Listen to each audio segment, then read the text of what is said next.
Hey guys, I hope you all are doing well. So emergency का हम लोग ये लेक्चर चल रहा है, कंटिन्यू है। अगर आप मेरे चैनल में नए हैं तो please subscribe our channel civil aspirant with Narendra and share with your friend.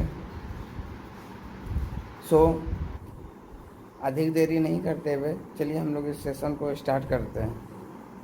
होता है ये सब तो हम लोगों ने डिस्कस कर लिया था, बट एक चीज़ जो यहाँ पे क्वेश्चन ये आ चुका है कि लेजिस्लेटिव ये पावर किस पे आती है, राइट? तो legislative power goes to the what? President, right? गलत है, it goes to the parliament, right? तो ये यहाँ पे ध्यान रखना, ठीक है? सो ये हमने प्रेसिडेंट रूल का मेन जो क्वेश्चन है वो हमने यहाँ पे डिस्कस किया, प्रीलिम में आ चुका। उसके बाद ये सारे भी हैं, the president acquires the following extraordinary powers. जब प्रेसिडेंट रूल लगेगा that he can take up the functions of the state government and the powers vested in the governor, right? इस टाइप की जितनी भी एग्जीक्यूटिव अथॉरिटी है वो president के हाथ में चाहे तो वो ले सकते हैं, ठीक है? And he can declare that the powers of the state legislature are to be exercised by the parliament, right? तो ये भी यहाँ पे possible. But the most important thing जो यहाँ से आता है क्या, इस पे क्वेश्चन बनता है, when the president rule is imposed in state, the president dismisses the state council of ministers headed by the chief minister। ये चीज ध्यान रखना, very very very very very important. ये पूछा जाता है क्या जब प्रेसिडेंट रूल लग गया तो लेजिस्लेचर डिसमिस हो गया? नहीं, the executive is dismissed, executive को डिसमिस किया जाता है, ये चीज ध्यान रखना। And the state governor on behalf of the president carries on the state administration with the help of the chief secretary of the state, ये भी ध्यान रखना, ठीक है? एंड जो भी अपने प्रेसिडेंट बेसिकली सारा कुछ वो करता है एडमिनिस्ट्रेशन वगैरह, अब वो obviously through governor and through his officers वगैरह वो करता है, ठीक है? ये चीज़ ध्यान रखना, ठीक है? That is why this known as president rule. President rule का मतलब ये होता है, ठीक है? अच्छा, लेजिस्लेटिव असेंबली को क्या होता है? लेजिस्लेटिव असेंबली या तो क्या हो जाती है, सस्पेंड हो जाती है इन द सेंस कि ये लॉ वगैरह पास नहीं कर सकती, या फिर डिसॉल्व हो जाती है, ये चीज़ ध्यान रखना, ठीक है? बट जनरली सस्पेंड होती है, ठीक है? डिसॉल्व होने में तो देखिए फिर न्यू चुनाव ही करवाने पड़ेंगे, ठीक है? अब अगर लेजिस्लेटिव असेंबली सस्पेंड हो गई तो क्या होगा? तो when the state legislature is suspended और डिसॉल्व, तब क्या होगा? The parliament can delegate the power to make laws for the state to the president और to any other authority as specified by him in this regard, ठीक है? ये ध्यान रखना, ठीक है? तो प्रेसिडेंट पे पावर आ जाती है, वो भी पार्लियामेंट ही डेलीगेट करती है। जनरली तो देखिए पार्लियामेंट बनाती है, ठीक है? बट अगर डेलीगेशन होता है, ठीक है, तो प्रेसिडेंट को यहाँ पे डेलीगेट कर दिया जाता है, तो प्रेसिडेंट पे लेजिस्लेटिव पावर भी आ जाती है। बट ध्यान रखना, पहली पावर ये किसके पास जाती है? पार्लियामेंट के पास ही जाती है। इस पे ये क्वेश्चन भी पूछा जा चुका है, ठीक है? तो ये चीज़ यहाँ पे ध्यान रखना। बाकी प्रेसिडेंट ही क्या कर सकता है? Promulgate the you can say ordinance वगैरह अगर करना है, ठीक है? तो ये सब चीज़ें चलती रहती है। तो बाकी just give it a read, ऐसा कुछ इंपॉर्टेंट नहीं है। क्या सर स्टेट हाई कोर्ट वगैरह की भी पावर जब डिसॉल्व हो जाती है या प्रेसिडेंट रूल लग जाता है तो प्रेसिडेंट पे आ जाती है? नहीं, ये चीज ध्यान रखना। President can not assume to himself the power vested in the concern state high court और suspend the provision of the constitution relating to it, right? In other words, the constitutional position, status, powers and functions of the concerned state high court remain same। इससे भी question पूछा जाता है, please remember this. अब देखिए मैंने आपको बताया था मेंस पर्सपेक्टिव से, ठीक है, कि प्रेसिडेंट रूल काफ़ी बार मिसयूज़ किया जा चुका है। 125 ओकेजन्स पे हमारे देश में लग चुका है, यानी ऑलमोस्ट ट्वाइस अ ईयर, ठीक है? दो बार एक साल में तो लगता ही है, ठीक है? ऑलमोस्ट आप देखो 60 to 65 ईयर्स अगर आप आज़ादी के रफली मान लो तो इंटू 2 ईजिली हो जाता है। तो ये काफ़ी बार कंटेस्टेड पोजीशन भी माना जाता है, ठीक है? बाकी तो देखिए बहुत ज़्यादा सिंपल ही है, ऐसा इसमें कुछ है नहीं। National emergency and president rule के बीच में अगर आप डिफरेंस देखना चाहें, ठीक है, तो नेशनल इमरजेंसी कब लगती है? It is proclaimed only when the security of India और a part of it is threaten by war, external aggression और आर्म्ड रिबिलियन। जबकि प्रेसिडेंट रूल में ऐसा कोई कंडीशन नहीं है, बस कॉन्स्टिट्यूशनल मशीनरी का ब्रेकडाउन होना चाहिए, ठीक है? तो ये चीज़ यहाँ पे ध्यान रखिएगा।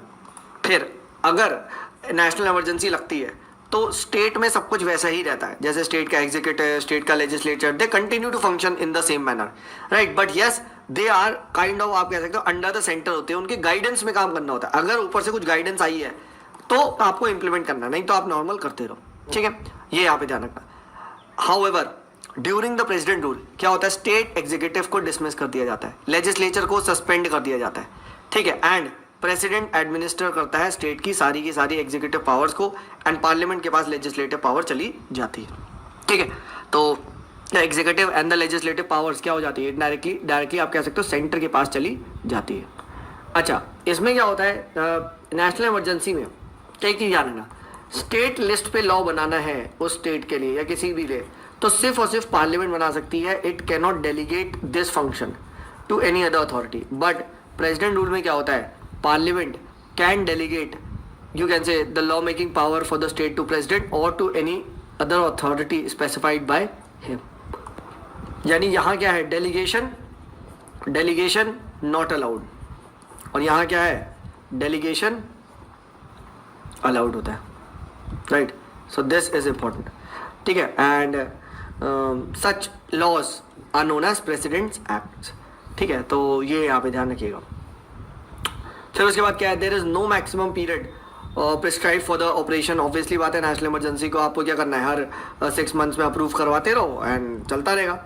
एंड यहाँ का है, there is a maximum period that is 3 years। 3 years आपका मैक्सिमम पीरियड है, और अब तो 1 year बाद आपको तभी एक्सटेंड हो सकती है जब इलेक्शन कमीशन ये कह दे कि भाई चुनाव करवाना पॉसिबल नहीं है, या फिर देश में नेशनल इमरजेंसी लगी हो, तभी प्रेसिडेंट रूल को एक्सटेंड किया जा सकता है, ठीक है। तो ये वाला पॉइंट भी यहाँ पे ध्यान रखिएगा, ठीक है। एंड जब भी नेशनल इमरजेंसी लगती है तो क्या होता है, सेंटर स्टेट्स के जो रिलेशनशिप है वो काइंड ऑफ मॉडिफिकेशन हो जाते हैं, ठीक है, ये यहाँ पे ध्यान रखिएगा, ठीक है।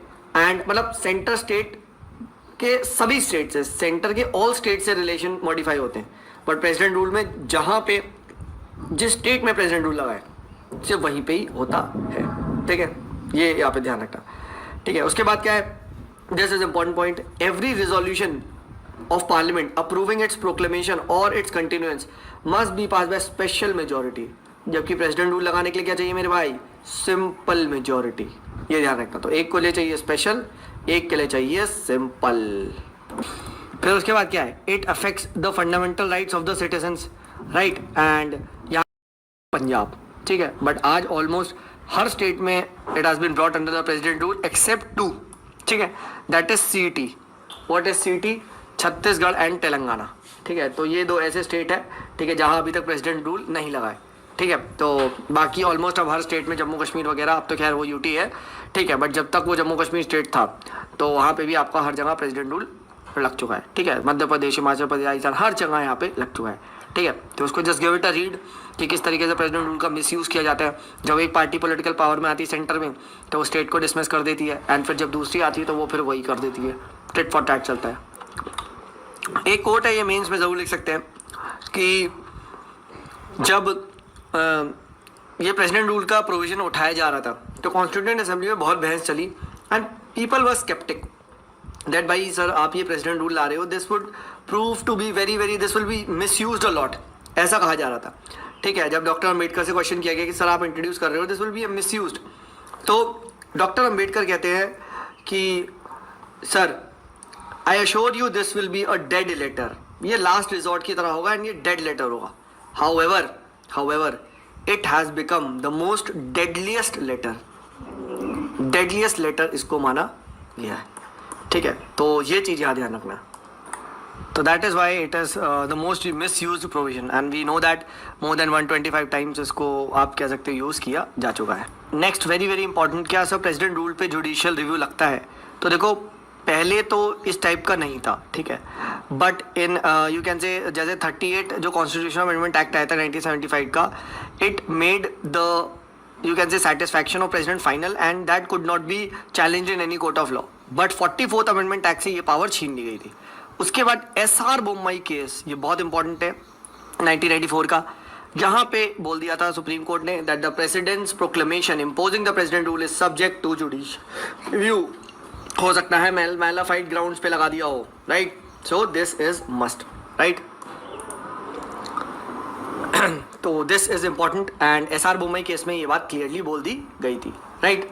एंड बाकी ये चीज़ इंपॉर्टेंट है कि इररेलेवेंट ग्राउंड्स पे नहीं होना चाहिए, ठीक है, it must be made on relevant material, ठीक है, satisfaction of the president must be made on relevant material, ठीक है। एंड एक और चीज़, burden lies on the centre to prove क्या कि भाई ये आप प्रेसिडेंट रूल रेलिवेंट ग्राउंड पे है, राइट? ये ध्यान रखना क्योंकि आपने लगाया है, ठीक है? तो दिस इज इम्पॉर्टेंट। उसके बाद देखिए ये पॉइंट भी बहुत ज़्यादा इंपॉर्टेंट है। इसी केस में भी ये बोला गया था secularism is one of the basic features of the constitution, hence एक state government can be dismissed under article 356 on anti secular politics. तो एंटी सेक्युलर पॉलिटिक्स अगर कोई भी स्टेट गवर्नमेंट खेलेगी तो एसआर मुंबई केस क्लियरली ये बात बोल चुका है। तो एसआर मुंबई केस को आप यहाँ पे 2 पॉइंट के लिए लिखा जा सकता है, एक सेक्युलरिज्म, ठीक है, दूसरा प्रेसिडेंट रूल, ठीक है। एंड इसी में बोला गया था कि प्रेसिडेंट रूल को लास्ट रिजॉर्ट की तरह भी यूज़ करना। और अगर ऐसा सुप्रीम कोर्ट को लगता है कि भाई ये प्रेसिडेंट रूल फॉल्स ग्राउंड पे लगाया गया है तो क्या होगा? Supreme Court has a power to restore the dismissed state government, वापस आ जाएगी, ठीक है, वापस रिवाइव कर देगी स्टेट असेंबली को। ये चीज़ ध्यान रखना। ऐसा नहीं कि तुमने फट से प्रेसिडेंट रूल आकर डिसॉल्व कर दिया, कर दो dissolve, but if the court finds that this dissolution was done on malified grounds, this dissolution was done on some irrelevant grounds, then भाई ये वापस आएगा। ये चीज़ ध्यान रखना, ठीक है? तो ये चीज़ ध्यान रखिएगा। The power under article 356 is an exceptional power and should be used occasionally to meet the requirement of special situation, ठीक है? तो this is important. Last resort ऐसे नहीं है, फर्स्ट रिजॉर्ट में जरा सी दिक्कत हुई, जरा सा कोई लॉ एंड ऑर्डर का हल्का सा इशू, आपने फट से प्रेसिडेंट रूल लगा दिया, ऐसा नहीं होना चाहिए। सेम चीज़ देखिए जब सरकरिया कमीशन बना था सेंटर स्टेट रिलेशंस पे, राइट? तो आपका, ठीक है, इसी टाइप की बात सरकरिया कमीशन ने भी 1988 में बोली गई थी, राइट? इन्होंने क्या करा था, इन्होंने बहुत सारे ग्राउंड्स वगैरह के बारे में बताया, ठीक है, कि कब प्रेसिडेंट रूल प्रॉपर होना चाहिए, कि yes this is a valid president rule.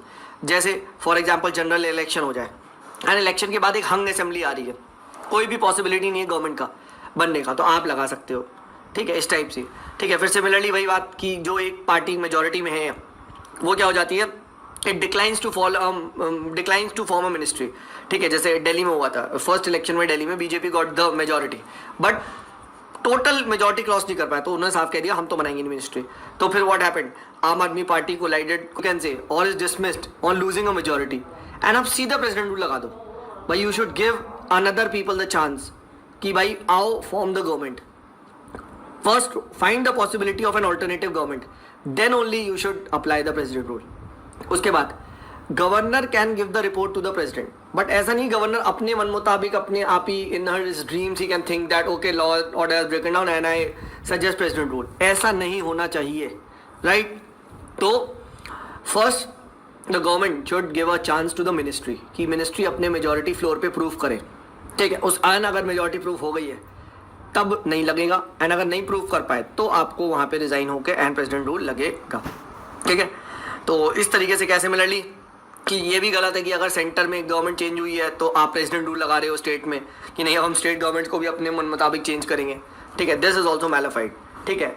अच्छा, मैल एडमिनिस्ट्रेशन इन स्टेट पे प्रेसिडेंट रूल नहीं लगता, याद रखना कि अगर वो गवर्नर अपने आप ही कहे यार कि तुम अच्छे से एडमिनिस्टर नहीं कर रहे, क्योंकि ये अच्छा बुरा इज वेरी सब्जेक्टिव, तो माला एडमिनिस्ट्रेशन पे नहीं लगता, कॉन्स्टिट्यूशनल ब्रेकडाउन पे लगता है। ये ध्यान रखना, ये क्वेश्चन पूछा जा चुका है टेस्ट सीरीज में कि president rule can be applied in maladministration. No no no no, this can not happen, please remember, right? This can not happen, maladministration में प्रेसिडेंट रूल नहीं लग सकता।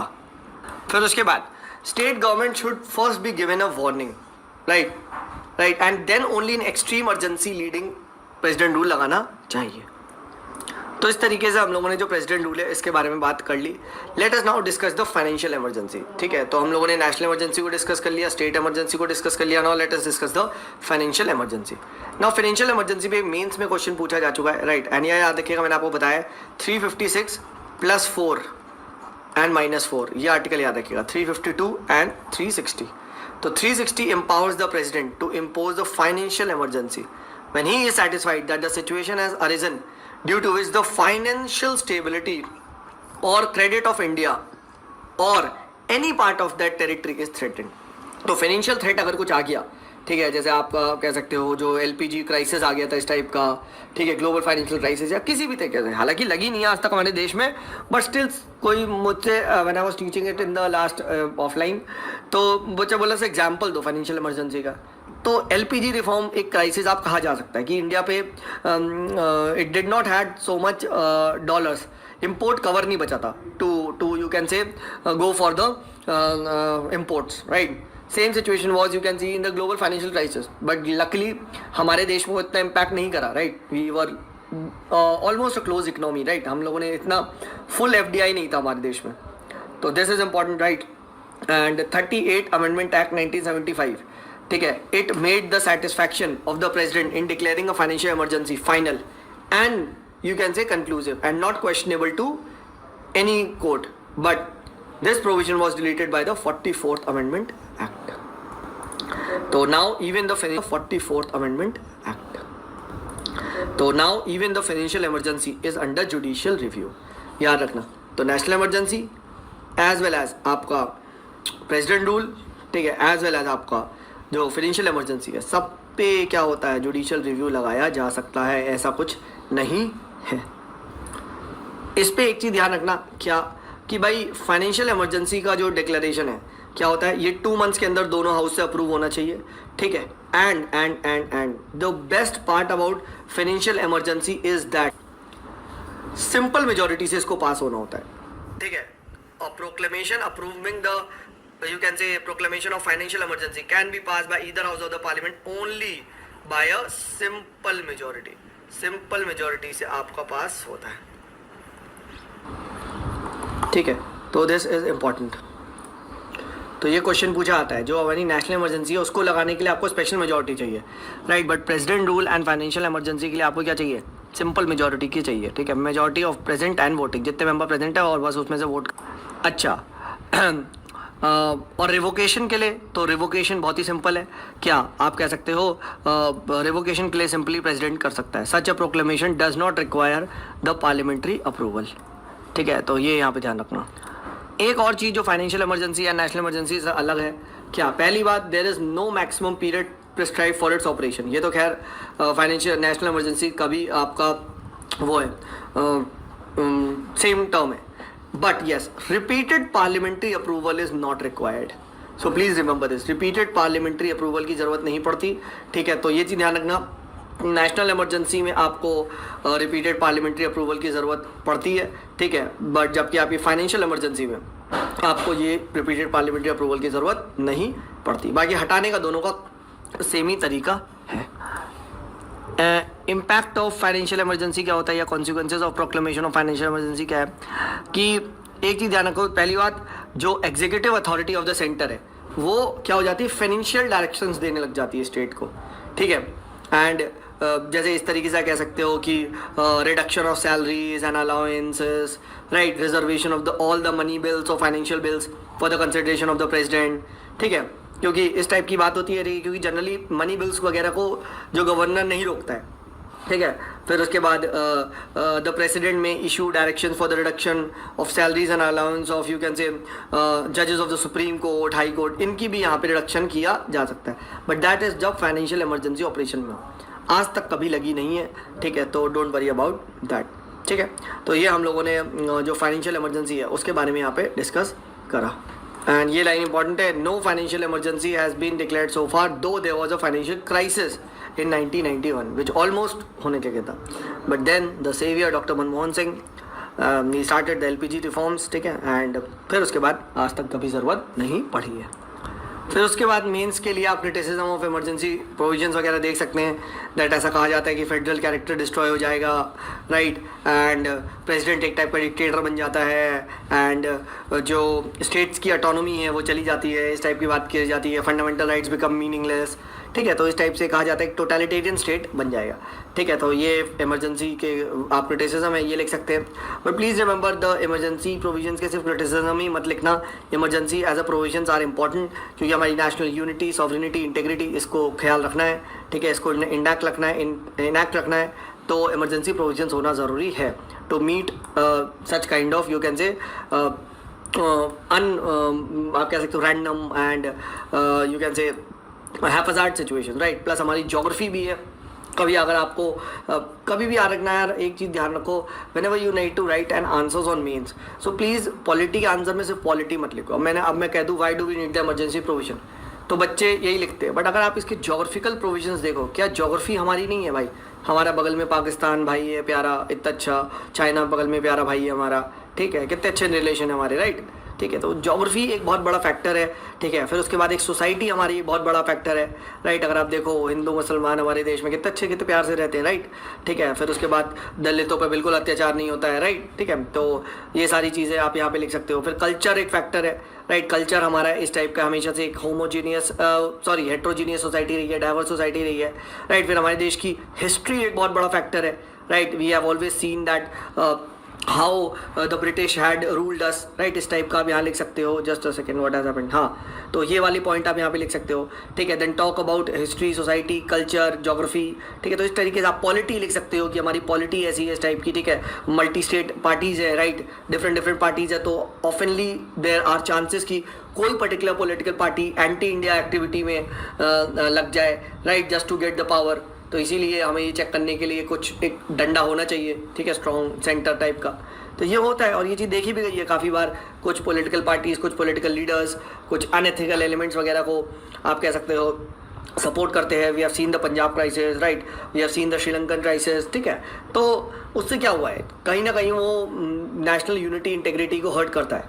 तो अगर आप इस टाइप से if you start writing answers, तो अगर आपके आंसर किसी भी आंसर में सोशल, इकोनॉमिक, पॉलिटिकल, हिस्टोरिकल, आपका कल्चरल, ठीक है, तो ये सभी फैक्टर्स अगर आप लिखेंगे तो आपका अच्छा आंसर आएगा। And when an examiner reads then उसको इम्पैक्ट पड़ेगा, राइट।